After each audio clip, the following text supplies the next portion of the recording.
trying? Trying? Yes. I do some of them anyway. That's the first time I'm going to do a lot of it. Does anybody? Okay, so you don't know what it is? You guys know what it is? Well, I was looking on the calendar. What? Sorry. How did this happen? Is it on the calendar? It's on the calendar. So every single day in the month Oh, of I was reading that. in the month of May, and this is the you take this home. It comes in a handout. It comes in a handout, and it comes on Facebook too. I mean, every single day you get this on Facebook. And today is remove artificial sweeteners. And I want to share something cool with you. Do you guys? Let me just ask you a question really fast, because I think that this will create some value for you outside of the talk today. What are some artificial sweeteners that people use? Stevia. Splenda. Equal. Okay? So really, the only one that is probably safe for you is stevia. Yeah. Plant. Yeah. Not chemical. Exactly. And the rest of it will kill you. Yeah. It's really not funny, but it's true. They'll involve you. Yeah. And I met like a really awesome doctor who I love, and he didn't know that. And I was like, what? Where have you been living? Under a rock? It's like, didn't know. So today's remove artificial sweeteners, and they're in like all kinds of stuff that you don't know. And this is the cancer flyer, right? Every class we're gonna promote this. It's a cancer event, Hope for Beating Cancer. Dr. Ashley and I have been putting on cancer presentations on how to keep your body healing and preventing cancer from forming in your body for the past 3 years. This year we're opening up even more to the community. Remember I told you last week that we're probably going to be teaming up with St. Charles, which would be huge. Huge. All right? So if you pray, say a prayer for us that they let us, that they allow themselves into our world. Yeah. They are like that. And us into their world too, because it's a community event. Now, I have some cool stuff set up for you today, but it's all about how to live a line for your life. And we can't ask this question. This question can't come up until we first start talking about virtues. Okay? So let's just do more of a team community style talk tonight, and let's see if we can figure out what a virtue is. One of my great mentors, do you remember when Lewis and you and I were sitting down at the table and we were trying to name virtues? Yeah. And we were arguing back and forth. No, this is a virtue. No, this is a virtue. So what do we think? What would be a virtue? Patience. Sure. Could be, right? Do you guys think so? Yeah. Do you know what the definition of a virtue is, or that's obvious? That's a given. What are virtues? What No, do you I don't think? It's a given. What do you think a virtue is? Yeah, What is it for you? Because I don't know. a virtue would be a pillar, a fundamental pillar of what is important to you in life. I guess. How you're gonna You live. bring up something really important because the exact definition is something of moral integrity. And you said that word moral, which is pretty cool. You're in tune with that. But that's just a dictionary definition. What else? How would you describe a moral or a virtue? Kindness. Compassion. Compassion. Something that has a positive outcome. Yeah. I think it's something that has to be practiced. Like, I think it has to be not 100% thought about. Not 100% thought, like, all the things that they said, I think you find yourself slip and then you come back and you're like, whoa, what was that? And so I think it's something that you almost have to practice to make it part of your... Because Thank you. society and the way that we're born and the people we hang out with and their teachers, preachers, fathers and mothers, and they kind of form our roots and our moral structure. And sometimes we can break free from that for certain reasons, and sometimes it's already incongruent with the way we live our life. You know? There's a gentleman, he's very well known on the internet and in the alternative healthcare community, and he's a freedom fighter, and he's teaching a class now for parents to sit through and take. It's an online class, but it teaches parents how to, what was that? How to teach your children critical thinking. How to teach your child critical thinking. Because they said it's not taught anymore. Because it's not taught in schools. I thought that was, Dr. Ashley just told me that this morning. I said, yeah, I saw that. It's amazing. So instilling virtues into our lives is critical and key, whether we acknowledge it or not. Okay? And something I always tell people is something of virtue is worth doing forever. So those things that we consider to be virtuous, we should practice those forever. Because as we said, they're all amazing things that can transform our life.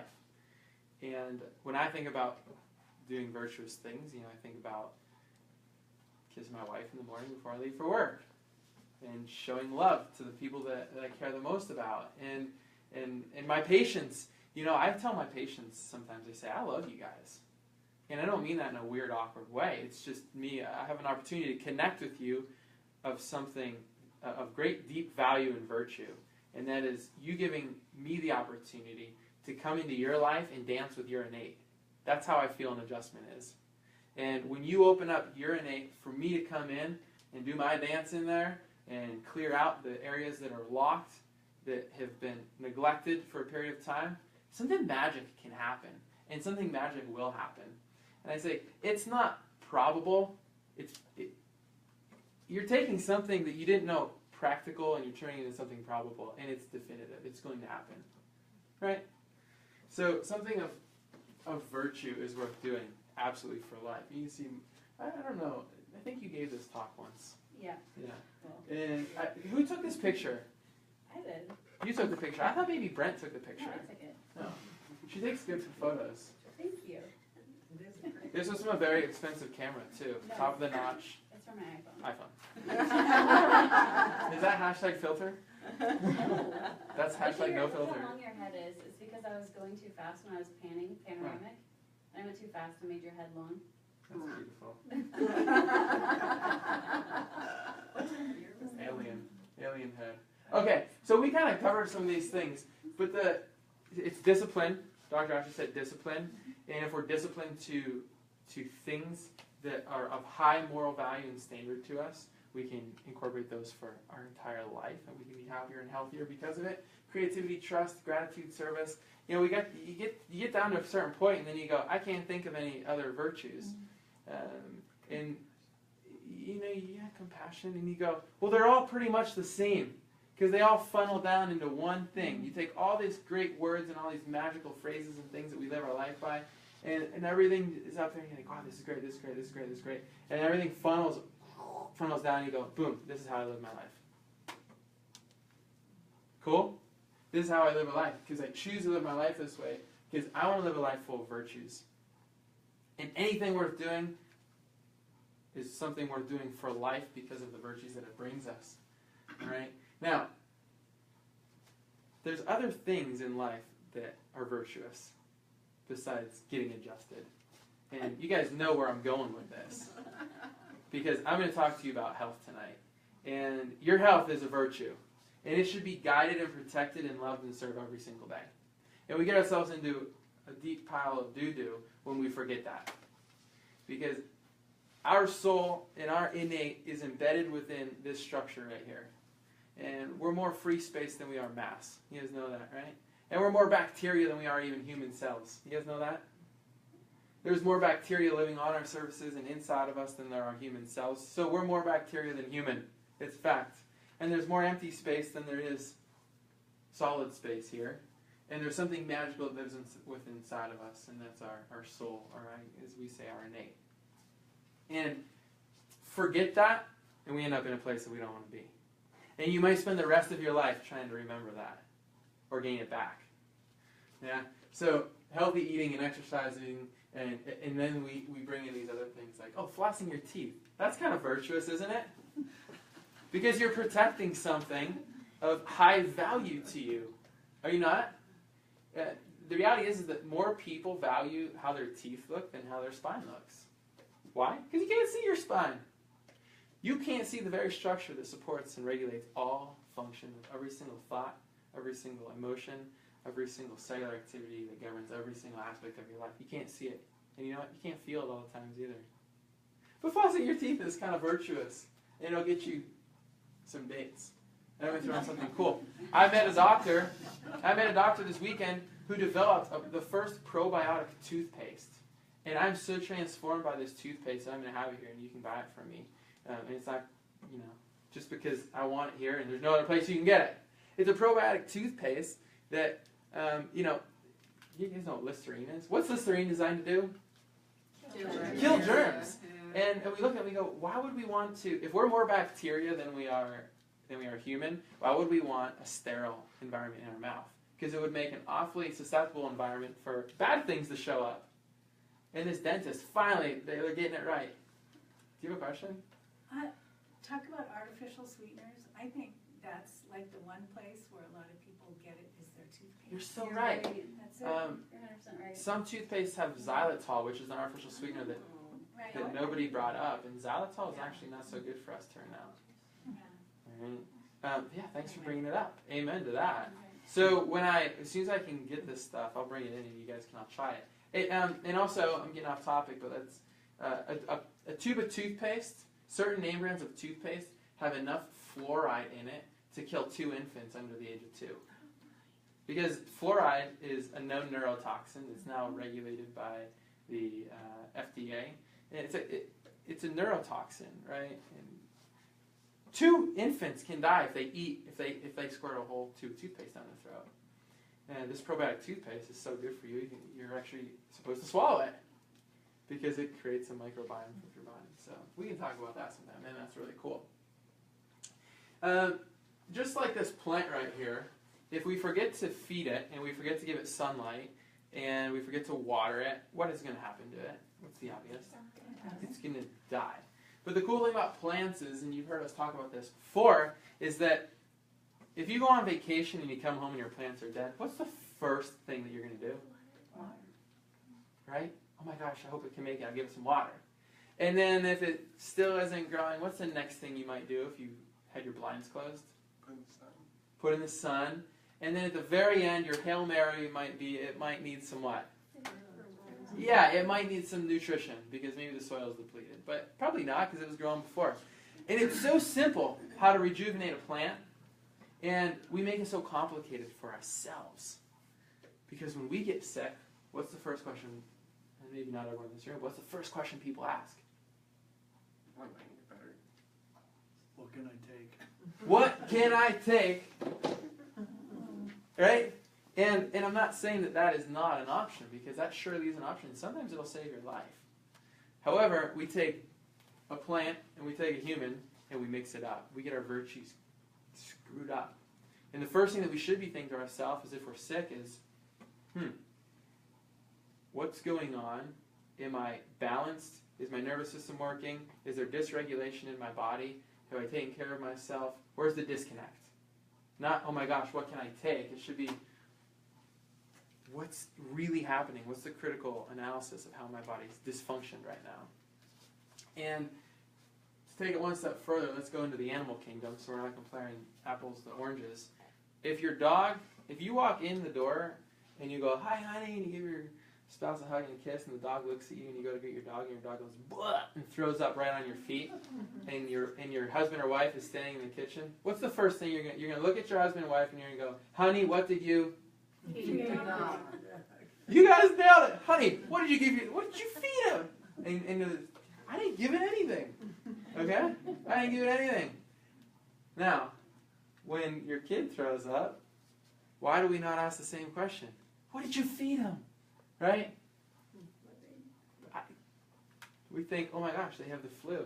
How can we suppress this expression of life? Because if you're throwing up, you obviously want to get something out. That's a virtuous expression of your own innate intelligence to say, something ain't right. I don't like what's going on in here. There's bad stuff going on in here. Let's see how fast we can get rid of it. Instead of, hey, let's take some Imodium. Let's hold that stuff in because, gosh, if the kids throw up again, that's going to be awful. We get a little mixed up with our virtues there.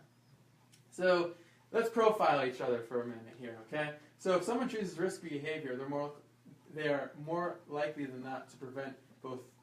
Oh, I can't read right now. If someone chooses risky behaviors, they are more than likely not going to prevent future health concerns. Yeah, and that's a no-brainer, correct? However, we don't necessarily know what the risky behaviors are if we have our virtues scribbled and mixed up. So 1 in 5 people admit not to brushing their teeth 2 times a day. Isn't that like... There's a really famous doctor. He's a PhD. He teaches at Harvard. And he did a really cool study. And I like this study. Okay, so he had his normal office hours. and he had his students come into his office hours, and he said, "I want to see, see what's going on here." So he takes a bowl of chocolates and he takes a bowl of bananas, and he has them out on his desk. And after he counsels them or helps them get through whatever their problems are, he says, "Hey, I'd like you to take one of these." And guess what? Most of the students took Banana. banana. Really? Why did they take the banana? Because they're being watched. They're being watched No. because they didn't want to be judged for picking an option that wasn't healthy. This is true. Most people choose the banana. And I myself have done that too. Here's you go out to eat and they give you a mint and I go, "I don't want that mint." And then I walk through and I'm like, "Yeah, maybe I do." You've done it too. You know what I'm saying? So he takes the same bowl of chocolate and the same bowl of bananas and then he moves them outside of his office. Puts them behind, So then students come in, he sees somebody needs and he goes, "Yeah, grab a snack on the way out." Guess what was left at the end of the day? Banana. A bowl of bananas. Okay? So it's an interesting study of how the mind works and how the body functions in times where you feel like you're being judged. But this just blows my mind. Everyone knows that it's good to brush your teeth, and not everyone does it. And people just say, "No, I don't brush your teeth." So I say crazy. And I try to. Sometimes I do 3 or 4, depending on what I'm eating. 80% of adults do not get the recommended amount of exercise a week. 5 million deaths per year due to physical inactivity. This is a virtuous way to live your life. Feed your soul and feed your body with movement. Fact. 2 days ago, the Get Healthy Everyday Day was movement, exercise. And I taught everyone. Did anybody see my video on Facebook? Okay, look at it. Cindy and Allie. Cindy and Allie and I today, before we started our day, we did nitric oxide dumps. So we took dumps together. It was pretty funny. And it takes 3 to 5 minutes, and you do it 3 times a day, and boom, your body is vibrating on a higher frequency. Do it for him once. I'll do it for you once. So this is what you do. It's called a nitric oxide dump. And nitric oxide vasodilates your blood vessels. It also increases it decreases viscosity of the blood, so it thins the blood. Vasodilates, thins the blood, gives you a big burst of energy. So you would think this probably is something that you want more or less of. More. Yeah, more of. So much so that even bodybuilders will drink nitric oxide before they work out, and it makes their blood vessels burst. You see this. It opens up their blood vessels so they can lift more because it brings more oxygen to the muscles. The most important muscle in your body is your what? Heart. So it's bringing more oxygen to your heart. So this is what you do. I'll teach you really fast. You do a squat. So you get a nice squat position. And you come down, you do a squat. And you do this 10 times as fast as your body allows you to. Do that 10 times. Then you do this 10 times as fast as your body will allow you to do it. Then you do this 10 times as fast as your body will allow it. And then you do this 10 times as fast as your body will allow it. So you do those 4 exercises 10 times as fast as your body will allow it. And you do it 5 times in a row. It gets your heart rate going pretty good. And it releases nitric oxide from your blood vessels because that's where it's stored.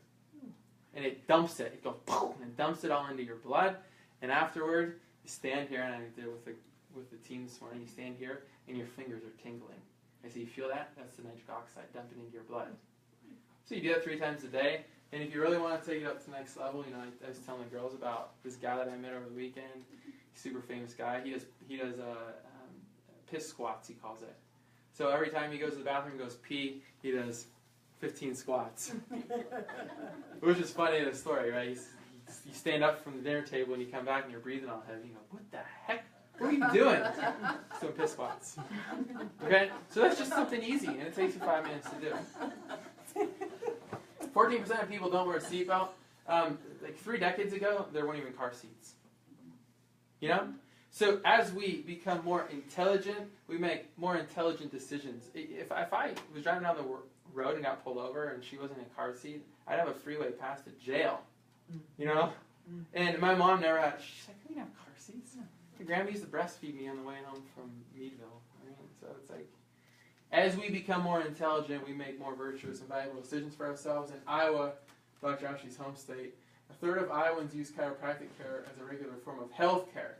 So, and they have 31.3% obesity rate. It's probably higher. now, probably. Yeah, it's got to be probably close to half of the population. No. It's got to be close to half, because here's the thing. Here's the thing. Here's the connection. The connection is that this population of people does something extremely virtuous. Yeah. Why does the state of Iowa, why do more people than anywhere else in the world in Iowa use chiropractic as a form of healthcare? Who knows? That's where it's founded. It's where the fountainhead of chiropractic is. The state of Iowa has a more virtuous form of healthcare than anywhere else in the world, because they are the people who understand chiropractic the best. Because this is where people were traveling to Iowa in 1919 to have a chiropractic adjustment from the doctors at Palmer College, because they were suffering from the flu of 1919 that wiped out nearly millions and millions and millions of people across the world. And they were coming to Iowa because more people were getting healthy under chiropractic and more people were dying under medical treatment. So this is big news in the state of Iowa. The reason that this is in there is because, there is a link between, there's certain states where like 60 to 70% of the state is obese. Louisiana, Alabama, some of these southern states. And the reason that Dr. Ashley put that in there is because it might be higher now, but at the same time, it's relatively low. So these people, it's congruent with what they're doing. All right? But also something really virtuous, like feeding your innate and getting adjusted, is something very valuable and virtuous, and maybe the information is not totally there when it comes to eating healthy and making healthy decisions and choices. I'm not going to go over all these studies, because every single week in our office, we have studies. So who got adjusted today? What was our research article on this week? Migraines. And the reality is that everyone in this room knows someone who suffers from migraines. Maybe some of you do. All right? I mean, hopefully not, but if you do, hey, we're all here on a journey together. So, migraines. And Dr. Ashley and I, when we came to Bend, we were sharing this message with as many people as we could. Hey, your body needs to function properly. We need to keep the brain and the body connected all the time at no expense. Welcome to the world of chiropractic. And what happened was is that as passionate as we are, people would say, hey, listen, it's cool that you're so fired up about chiropractic, but I don't believe it because, it just doesn't work and it's not proven by science. And I said, cool, I get it. Guess what I'm going to do? I'm going to prove to every single person who's a patient here that it's the most scientific form of healthcare, more so than any drug or any surgery you've ever had in your entire life. All right? So the science is on our side, and when you combine good, solid science with something of value and virtue, you have set for yourself an amazing, prosperous opportunity to grow and live your life the way that you're designed to. So please, when you're in here, Allie and I talked about this a lot today, take advantage of this research. And if there's someone in your life that maybe isn't kind of understanding it, take it. You're welcome to walk out with it and share it. I told someone today, go to the coffee shop and leave it on the table. It might change your life. Right? Maintenance chiropractic care improve the ability to reduce DNA damage, stimulating DNA repair and improving immune function. Clinical study. It's amazing. It's amazing. All right. So this is a really fancy little snapshot here of how much we spend on our healthcare system. $549 billion are spent on healthcare coverage, and that's just for the Medicare population. This is a huge, and this study was from 2011. Do you think it went up or down? Exponentially, it went up. Okay, 15% of the national budget and 21% of all U.S. healthcare spending goes towards that group of people right there. Now, you can look at this in two different ways. You can say, well, that age range is the sickest. I'd say, well, unfortunately, you're probably right. However, if we look through science at what's happening across all generations of people, you'd be 100% wrong. It's just that those are the people that have the most symptoms.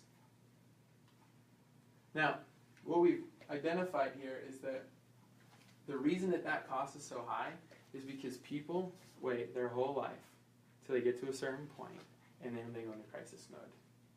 And I'm not profiling anyone in this room or any of my patients. I'm just saying the good news is that y'all discovered this opportunity. All right?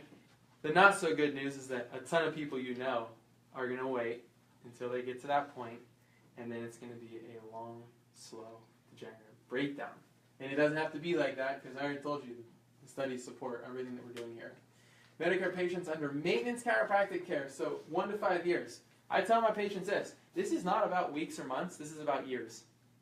Because we can't turn around a ship that's been sailing off course for 15 years back on course overnight. So they did this wonderful study, 1 to 5 years of maintenance chiropractic care. They followed these populations of people who were getting adjusted on a regular, frequent basis, Medicare-age patients. Guess what? 33% less money was spent on healthcare. You would think that if the healthcare system wanted to solve the problem, they would look to different options like chiropractic and healthy eating and exercise and massage and acupuncture, but it's not going that direction. But I want you to know how valuable this is. All right, so this is a little math equation we did here. So we took the total amount of money spent on Medicare, and we divided it by 48.5 million. So that's how many people are under health care. So 48.5 million, that's how much they spent. $11,000 per year per person. All right? Now, come down here. We go through the math again. So we take $11,000 and we multiply it by 33% less, because we know this has been proven that that's how much we can lower the spending. Multiply it by 48.5 million people, and boom, look what happened. We took something from $589 billion, and we dropped $181 billion off that. We could do some serious work with that, couldn't we? And that's all at the price of getting healthier and investing in a virtuous process. So, good. So, I want to just connect back to the virtues, right? And I had an opportunity to go skydiving with my wife a year and a half ago. It's about a year and a half ago. Yeah. So here's how the story goes. My wife and I'm trying to propose to her. And we're up at the lake, and it's the perfect night. And if something can go wrong, sometimes it will. So a whole bunch of stuff ended up going wrong. Dog gets stung by a bee, goes into anaphylactic shock. Pick the dog up, put it in the car. I'm about to go down on a knee, and I'm thinking, probably not a good time. Dog's on his tongue out with X's over his eyes. We load up in the truck, scream down the road. It's actually not a truck, it's a van, old van. Boom, van breaks down. Now I'm like, this dog's definitely gonna die. Alright? Dog didn't die. Long story short, we made it back to Bend, saved the dog's life. And the next day I woke up and tried the whole thing over again, and it worked. Okay? And it worked. And I said, well, cool. Let's go out and have some dinner and celebrate. So we had to make some change of plans. We go out and we celebrate. And I said, I have some amazing news. We're going skydiving tomorrow. Do you want to go? And she goes, what? And I go, I need to know, because there's only 2 spots left. And if we're going to cancel it, we need to cancel it right now. And I remember you were like, oh my gosh, we should do it. And you're like, let's do it. And I'm like, yeah, let's do it. Okay? Oh dear. Has anyone ever gone skydiving? My son has. Yeah, it's a pretty amazing experience. Is it not? Yeah, it's a very amazing experience. So I'm going to come back to that. This is Dr. Reggie Gold, one of the most profound chiropractors on planet Earth.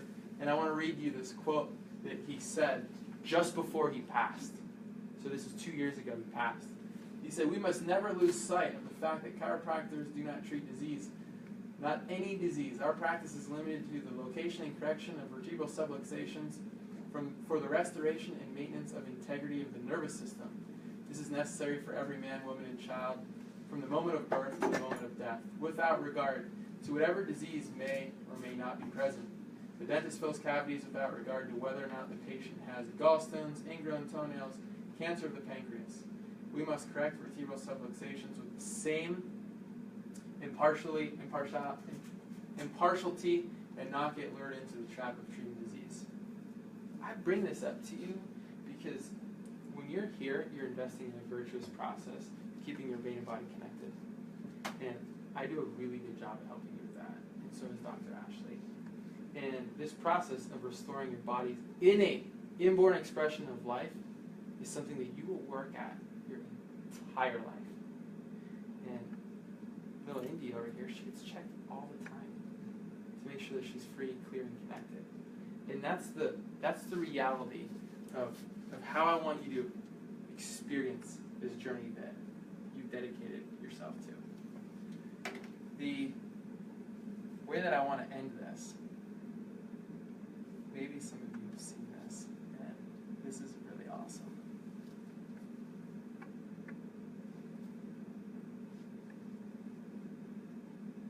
With your friends, and somebody says, yeah, we should go skydiving tomorrow.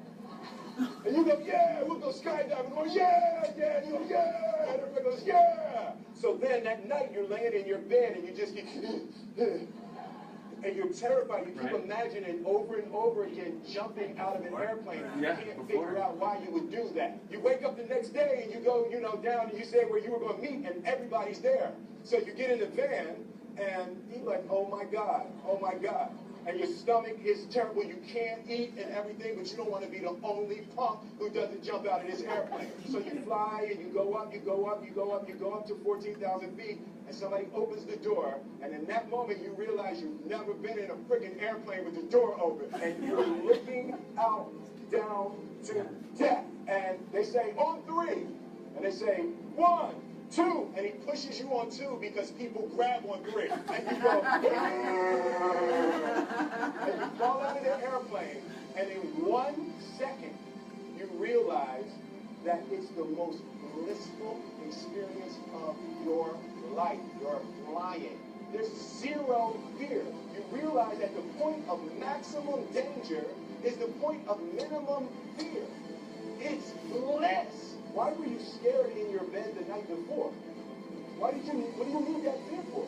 Everything up to the stepping out, there's actually no reason to be scared. It only just ruins your day. The best things in life on the other side of terror, on the other side of your maximum fear are all of the best things in life. I thought that was amazing when I saw that, and I can relate to every single emotion that he brought up right there. And I remember I couldn't eat breakfast when I woke up in the morning. I couldn't drink coffee. I was white in the knuckles driving to Madras to jump out of a plane with 2 crazy Vietnam vets. And I kept thinking to myself, is this the wrong thing to do or the right thing to do? And I said, it's too late. It's too late. And the reality is that, and I know that this is how a new patient feels when they come into my office, and this is how you maybe feel in times of care, is that there is resistance. And you think, am I in the place where I'm supposed to be? And is this really where I need to be focusing? And I'm telling you, if you let go of those fears and those resistance, you can fly. And your health can fly, and you can take off, and you can go places you never knew possible. And that's what connected me to being a chiropractor. So share this with your friends, and more importantly, let this virtual moment be with us forever. And if you have an opportunity to go skydiving, I would do it. Right, Dr. Ashley?